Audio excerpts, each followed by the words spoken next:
आज को हम पढ़ने वाले हैं कैकेयी अनुताप। कैकेयी अनुताप। अनुताप मतलब होता है पश्चाताप। रानी कैकेयी का जो पश्चाताप है, आज उसको हम पढ़ने वाले हैं। क्या पश्चाताप है वह लिखा गया है। क्या लिखा गया है?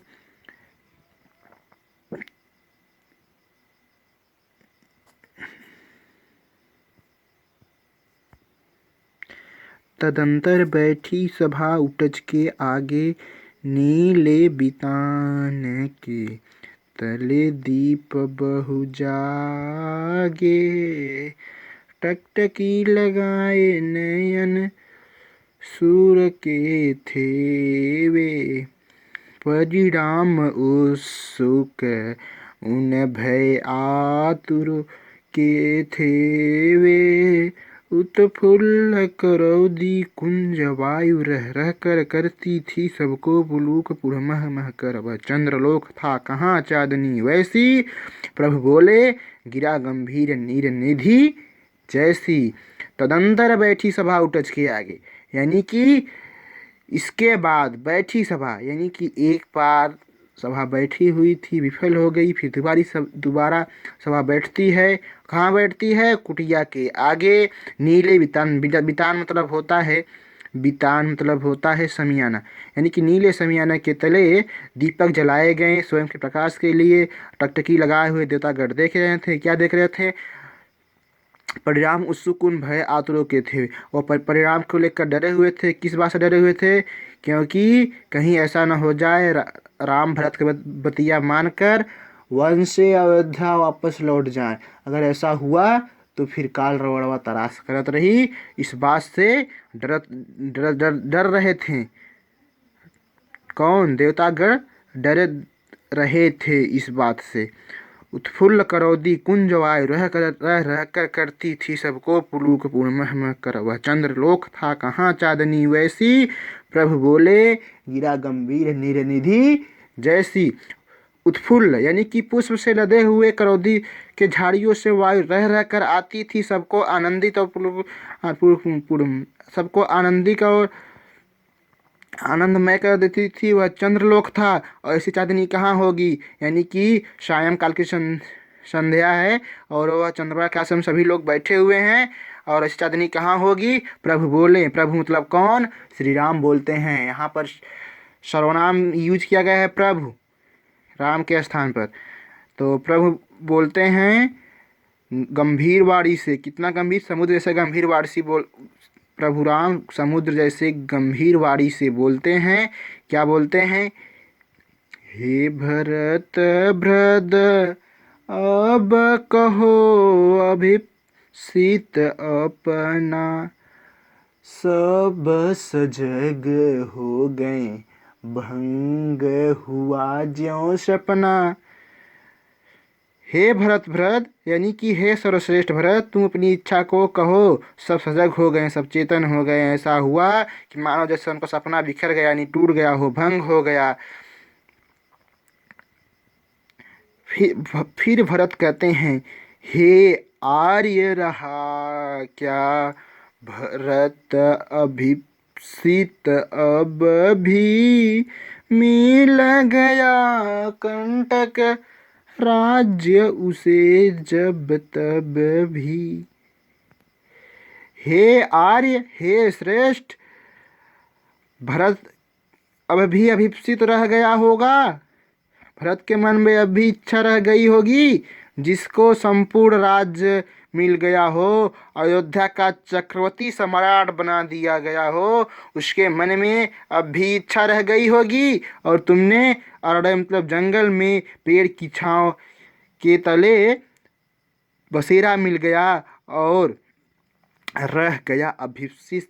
शेष था क्या मेरा, यानी कि क्या मेरी इच्छा शेष रह गई होगी। तन तड़प तड़प कर तप्त तात ने त्यागा, क्या रहा अभिप्सित और तथापि भागा। यानी कि जिसके देखो, जिस तरह से समुद्र में से मछलियाँ निकाल दिया जाए वो अपनी तन तड़प तड़प कर त्याग देती है, यानी कि मर जाती है, उसी तरह से पिता आपके वियोग में तन तड़प तड़प कर त्याग दिए। प्रभु राम, प्रभु मतलब कौन? राम आपके वियोग में पिता तन तड़प तड़प कर त्याग दिए। क्या रहा अभिप्सित और तथापि अभागा, और इस अभागे व्यक्ति की क्या इच्छा रह गई होगी। हाँ, इसी अयश हेतु जनन था मेरा, निज जननी के हाथ हनन था। हाँ, इसी अयश हेतु, इसी अपयश हेतु जन्म था मेरा, और तो और क्या मेरा मृत्यु अपनी माता के हाथों ही लिखी गई थी। यहाँ पर भरत इस कलंक को मृतक के समान मानते हुए कह रहे हैं कि हाँ, इसी अपयश से तो जन्म हुआ था मेरा, और तो और क्या मेरी मृत्यु अपनी माता के हाथों ही लिखी गई थी। अब कौन अभिप्सित और आर्य वह किसका? अब कौन अभिप्सित है और वह श्रेष्ठ किसकी इच्छा रह गई होगी? जिसका घर उजड़ गया हो, उसके लिए संपूर्ण संसार नष्ट है। मुझसे मैंने ही आज स्वयं मुँह फेरा, हे आर्य बता दो तुम्हें अभिप्सित मेरा। मुझसे मैंने ही आज स्वयं मुँह फेरा। इस काजल से काली कलंक रूपी जो मुख पर दाग लग गया है, इसे मैंने स्वयं ही नहीं देखना चाहता हूँ। हे श्रेष्ठ, तुम ही बता दो मेरी इच्छा क्या रह गई होगी। प्रभु ने भाई को प्रकट हृदय पर खींचा, रोदन जल से सभी नोंद उन्हें फिर सींचा। प्रभु मतलब राम ने अपने भाई को पकड़कर, कौन भाई? भरत को पकड़कर हृदय से लगा लिए और रोदन जल, आंसुओं के जल से उन्हें भिगो दिए। फिर रानी क्या कहती है? उसके आस की थाह मिलेगी किसको, जन कर जननी ही जान न पाई जिसको। उसके आशय की थाह मिलेगी किसको, जनकर जननी जान न पाई जिसको। मैंने स्वयं ही अपने पुत्र को जन्म देकर न जान सकी, तो उसके मन की अंदाजा कौन लगा सकता है? उसके मन की बात को कौन जान सकता है? उसके मन की इच्छाओं को कौन जान सकता है? जिस माता ने अपने पुत्र को जन्म देकर न जान सकी, उसकी मन की बातों को कौन अंदाजा लगा सकता है? उसकी मन की आशय का था कौन लगा सकता है? यह बात रानी कैकेयी कहती है, और फिर कहती है क्या? यह सच है तो अब लौट चलो तुम घर को।